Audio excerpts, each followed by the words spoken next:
Okay guys, so now we're going to step it down to the weekly. Aussie again right in front of us, and this is the weekly time frame. So these are the boundaries in which we've just placed on the monthly. As you can see, we've more or less eradicated the rest of the chart structure, and we've aided a lot of confusion. So we've cut the chart up nicely, and we can focus on what is really relevant on this currency pair.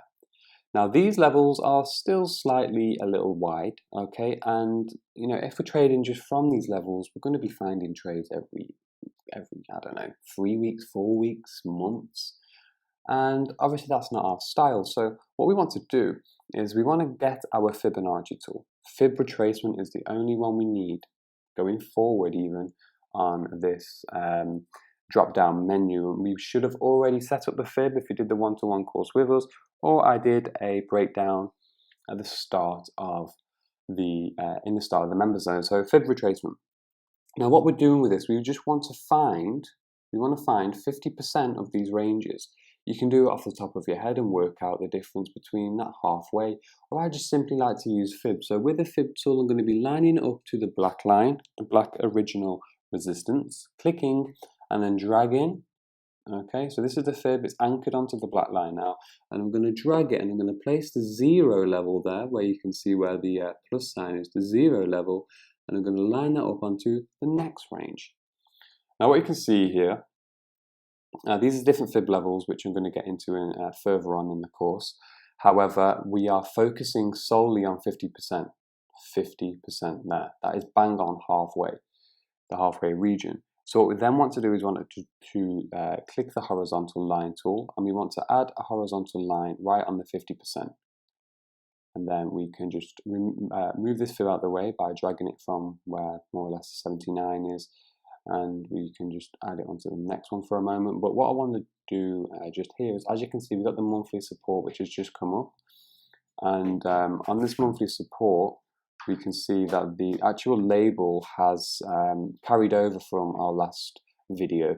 So we just want to go ahead and modify this, but firstly we can modify that afterwards. Let's just get the other weekly ranges down. So here 50% once again, drag it onto the next range. We can do them one by one individually if you need to, and then 50% once again.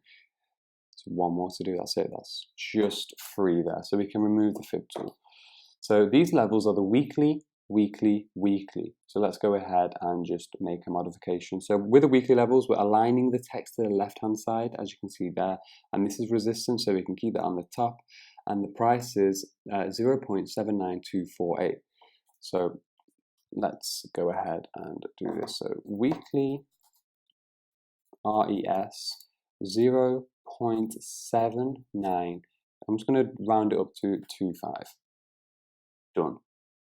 Next one, go in, modify, weekly, and now this one is resistance, because you can see the price tag, price label is right below.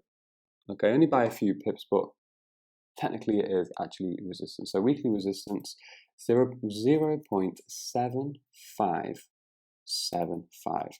Alignment once more over to the left, and put that onto the top because it is resistance. And then last but not least, we have this one down here.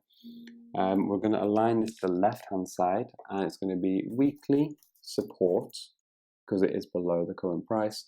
0.7225. Round that up again to 25, just so it stays flush with the other ones. And that is that. Now with the weeklies as well, once we've done that, the 50% region, we don't actually place a rectangle on there. So now we can actually define our monthlies from our weeklies. And right now, as you can see, it fits in quite nice. So we have confluence all across here with the weeklies, and here as well. That's came in pretty nice there, through here, and also across there. So let's just see on the daily time frame how that looks. So here's the daily. Right, so what we can see some confluence across here where Aussie was struggling for a while, lines up okay, and then we can see some across here as well. So these are the mid-range levels, weekly mid-range levels there. They line up pretty well, and we're going to be doing this on every single currency. Each one of them is going to differ slightly in terms of the height and the amount of pips between each one, but you'll catch the drift after getting some experience with this. So these are our solid foundations for the monthly time frame and the weekly time frame. So yeah, you can leave those on there. Again, if the price managed to break out of the support level over here, then we can add another monthly support, and then you go ahead and add the weekly. And this is in the book, but we're going to be practicing this together later on the other currency pairs as well. So that's that. I'm going to go on to the daily now. It's as simple as that. Keep the labels on there, round it up midway. So obviously the midway here from the 50s and 00s is going to be 25s. And yeah, so let's go on to the daily /4 hours, and then we'll catch back up on this very soon.